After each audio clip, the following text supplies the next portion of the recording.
Hi, I'm Keith with IELLO, and I want to talk to you about our follow-up game to King of Tokyo. King of New York, beautiful new game, got some great new elements added to it. Similar to King of Tokyo, you're going to have monsters. We've got 6 new monsters in here, which do include Captain Fish and the Sheriff. Some great new stuff. Those monsters are interchangeable with your King of Tokyo game. So you could bring King of Tokyo monsters into here or take those out there. Even from the expansions, King of Tokyo Power Up, King of Tokyo Halloween, those monsters can all be interchanged freely. You're going to have cards just like you do in King of Tokyo, and they keep track of health and fame. As we know, most monsters want to achieve that certain amount of famedom that they can gain by climbing great skyscrapers like the Empire State Building, having all the lights shining on them. So the 2 ways to win, either knock all the monsters unconscious or gain 20 points in fame, just like King of Tokyo. We're going to have a map that is different. Before, you're either in Tokyo or outside Tokyo. Now you've got a map that includes Manhattan and 4 of the other boroughs all scattered around here. You're going to have buildings inside, which will play a key point in the strategy of playing the game in this new way. You'll have cards which are very similar to what you had in King of Tokyo. You've got the energy cubes. 2 new things. You're going to have gold cards. These cards can be earned by dice roll and will pass around among players. You'll have bonuses while you'll have them in front of yourself. So could be a good strategy in trying to gain those cards and keep them for some time. Dice, you'll have 6 dice like you do in King of Tokyo, but the sides are slightly different. Working much the same in the dice rolling mechanic, but we'll talk about those different sides and the other things that make this game uniquely special. Let's get to that now. So let's talk about the dice. Some similarities, some differences with King of Tokyo. King of Tokyo, you'll recognize those dice. You've got the claw, which allows you to attack other monsters, and you've got the heart, which allows you to heal if you've already taken some damage. The energy symbol is also the same. This gets you energy, which is needed to buy cards. So these little green cubes represent energy and can be used to buy any of the 3 cards that are out here. Their cost is in the top left corner.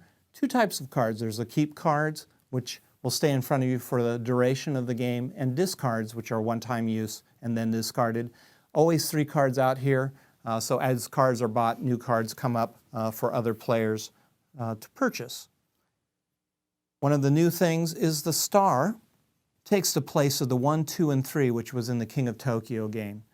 This is a way of earning immediate fame points. If you roll 3 stars, you'll score 1 fame point, but you'll also get this gold card in front of you.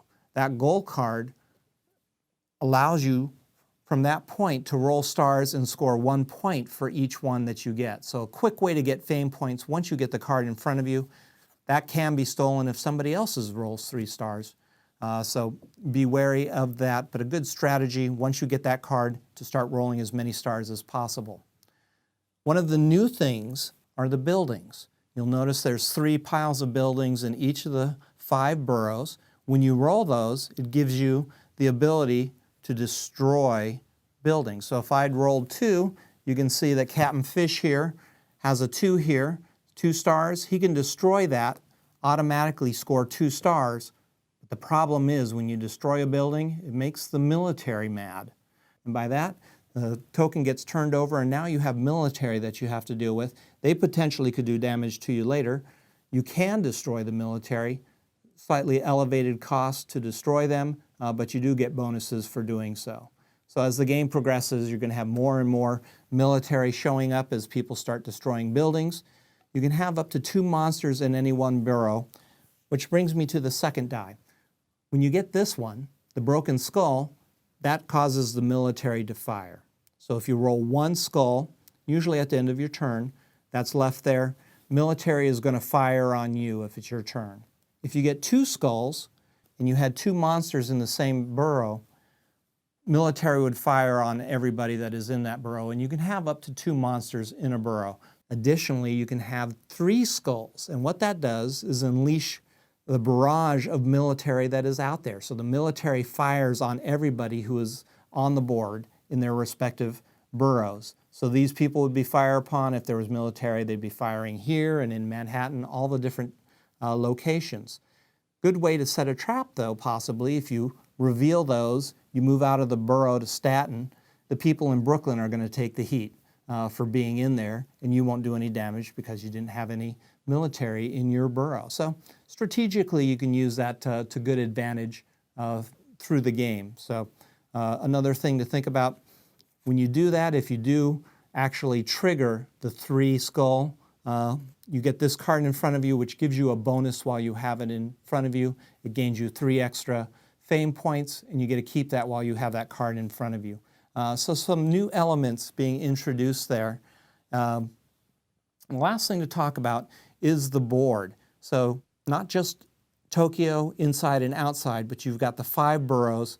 Manhattan works like Tokyo. It is the glorified borough to be in. So at the beginning of the game, one player will have to move into Manhattan, the first to do so, and they'll get 1 fame point for doing so. As they stay in, their bonuses increase. So staying in one more time gets you 1 energy cube and 1 fame point. Staying in a bit longer gets you more fame, more energy. You keep working your way up, so some incentives for staying in there.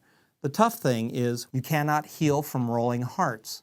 You can do so if you get cards or destroy buildings that have hearts on them, but otherwise you're going to be taking damage because everybody outside Manhattan, when they roll a claw, it attacks you.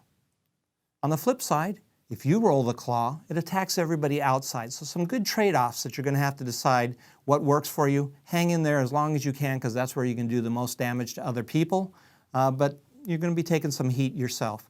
At any point you're attacked, if you've taken enough damage, you simply leave, go to another borough. The person who attacked you goes in. Now they have a chance at the same bonuses, but have to deal with the same downsides of being in Manhattan. So through clever choices, clever play of the new mechanics in the game, and some lucky dice rolls, you're sure to be the King of New York. I'd like to thank you for watching. I'm sure you'll enjoy King of New York. Great follow-up to King of Tokyo. I'm Keith with IELLO. We'll see you soon.